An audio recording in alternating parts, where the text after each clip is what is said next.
Welcome to my cooking house channel. ನಮಸ್ಕಾರ ವೀಕ್ಷಕರೇ, ಎಲ್ರಿಗೂ ಬೆಳಗಿನ ಶುಭೋದಯ. ಇವತ್ತು ನಾನು ಬೀಟ್ರೂಟ್ ಪಲ್ಯ ಮಾಡೋದನ್ನು ತೋರಿಸ್ಕೊಡ್ತಾ ಇದ್ದೀನಿ, ನೋಡೋಣ ಬನ್ನಿ.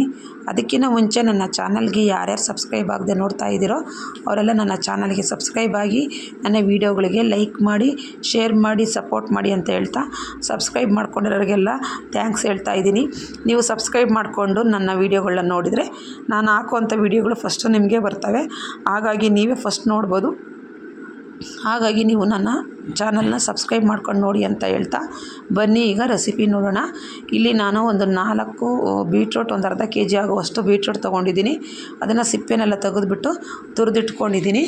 ಆಮೇಲೆ ಸ್ಟವ್ ಮೇಲೆ ಒಂದು ಬಾಣಲಿ ಇಟ್ಬಿಟ್ಟು ಅದಕ್ಕೆ 1-2 ಸ್ಪೂನ್ ಎಣ್ಣೆ ಹಾಕಿ, ಎಣ್ಣೆ ಕಾದ ನಂತರ 1/2 ಸ್ಪೂನ್ ಸಾಸಿವೆ, 1/2 ಸ್ಪೂನ್ ಜೀರಿಗೆಯನ್ನು ಹಾಕಿ ಅದು ಸಿಡಿದ ನಂತರ 1-2 ಸ್ಪೂನ್ ಕಡಲೆಬೇಳೆ ಹಾಕ್ಕೊಂಡಿದ್ದೀನಿ. ಹಾಗೆಯೇ ಅದಕ್ಕೆ ಒಂದು ಉದ್ದಗೆ ಹೆಚ್ಚಿರೋಂಥ 1-2 ಹಸಿರುಮೆಣಸಿ ಈರುಳ್ಳಿ, ಒಂದು ಉದ್ದಗೆ ಹೆಚ್ಚಿರೋಂಥ 1-6 ಹಸಿರುಮೆಣಸಿನ್ಕಾಯಿ ಸಹ ಹಾಕ್ಕೊಂಡು ಒಗ್ಗರಣೆ ಮಾಡ್ಕೊತಾ ಇದ್ದೀನಿ. ಆಮೇಲೆ ಇದಕ್ಕೆ ಕೊತ್ತಂಬರಿ ಸೊಪ್ಪು ಸಹ ಚಿಕ್ಕದಾಗಿ ಹೆಚ್ಚಿಬಿಟ್ಟು ಹಾಕ್ಕೊಂಡಿದ್ದೀನಿ. ಅದನ್ನು ಸಹ ಹಾಗೆ ಒಗ್ಗರಣೆ ಮಾಡಿಕೊಂಡು ಆಮೇಲೆ ಇದಕ್ಕೆ ಒಂದು ಸ್ವಲ್ಪ ಅರಿಶಿನ ಪುಡಿ ಹಾಕ್ಕೊಂಡು ಒಗ್ಗರಣೆ ಹಾಗೆ ಕೈ ಆಡಿಸ್ಕೊತಾ ಇದ್ದೀನಿ. ಒಗ್ಗರಣೆ ಎಲ್ಲ ಆದಮೇಲೆ ತುರಿದಿಟ್ಟಿರೋಂಥ ಬೀಟ್ರೂಟ್ ತುರಿ ಸಹ ಇದಕ್ಕೆ ಸೇರಿಸ್ಕೊತಾ ಇದ್ದೀನಿ. ಹಾಕ್ಕೊಂಡು ಇದನ್ನೆಲ್ಲ ಚೆನ್ನಾಗಿ ಒಗ್ಗರಣೆಯಲ್ಲಿ ಮಿಕ್ಸ್ ಮಾಡ್ಕೊಬೇಕು. ಇಲ್ಲಿ ನಾವು ಮೀಡಿಯಮ್ ಉರಿ ಇಟ್ಕೊಬೇಕು, ಯಾಕಂದ್ರೆ ಇದಕ್ಕೇನು ನೀರು ಸೇರಿಸೋಂಗಿಲ್ಲ, ಹಾಗಾಗಿ ತಳ ಹತ್ತುತ್ತೆ. ಹಾಗಾಗಿ ನಾವು ಮೀಡಿಯಮ್ ಉರಿನಲ್ಲೇ ಚೆನ್ನಾಗಿ ಮಿಕ್ಸ್ ಮಾಡಿಕೊಂಡು ಇದಕ್ಕೆ ರುಚಿಗೆ ತಕ್ಕಷ್ಟು ಉಪ್ಪು ಸಹ ಸೇರಿಸ್ಬಿಟ್ಟು ಚೆನ್ನಾಗೆಲ್ಲ ಮಿಕ್ಸ್ ಮಾಡಿ ಆದಮೇಲೆ ಇದನ್ನು ಲಿಡ್ ಕ್ಲೋಸ್ ಮಾಡಿ ಹಾಗೆಯೇ ಒಂದು 10 ನಿಮಿಷ ಬೇಯಿಸ್ಕೊಬೇಕು. ಬೇಯಿಸ್ಕೊಂಡಾದಮೇಲೆ ಲಿಡ್ ಕ್ಲೋಸ್ ಮಾಡಿ ಬೇಯಿಸ್ಕೊಳ್ಳಿ. ಆಮೇಲೆ ಇದನ್ನು ಮತ್ತೆ ಮಧ್ಯದಲ್ಲೇ ಕೈ ಆಡಿಸ್ತಾ ಇರಿ.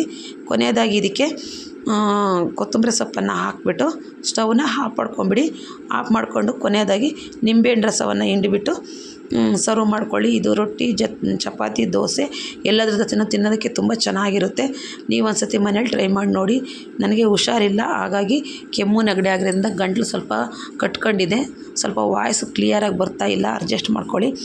ಇನ್ನು ಹಾಗೇ ವೀಡಿಯೋ ಮಾಡಿಬಿಟ್ಟು ವಾಯ್ಸ್ ಕೊಡ್ತಾ ಇದ್ದೀನಿ. ವೀಡಿಯೋ ಮಿಸ್ ಮಾಡಬಾರ್ದಲ್ಲ, ಡೈಲಿ ಹಾಕ್ತಾಯಿರ್ತೀನಿ, ಅಪ್ಲೋಡ್ ಮಾಡ್ತಾಯಿರ್ತೀನಿ. ನಾನು ಹಾಕೋಂಥ ವೀಡಿಯೋಗಳಿಗೆ ನೀವು ಕಾಯ್ತಾ ಇರ್ತೀರ, ಅದಕ್ಕೆ ಮಿಸ್ ಆಗೋದು ಬೇಡ ಅಂತ ಹೇಳ್ಬಿಟ್ಟು ನಾನು ಹಾಗೆ ವಾಯ್ಸ್ ಕೊಡ್ತಾ ಇದ್ದೀನಿ. ಅಡ್ಜಸ್ಟ್ ಮಾಡ್ಕೊಳ್ಳಿ. ಹಾಗೆಯೇ ಈ ವಿಡಿಯೋ ನೋಡಿದಂಥ ನಿಮ್ಮೆಲ್ಲರಿಗೂ ತುಂಬ ಥ್ಯಾಂಕ್ಸ್.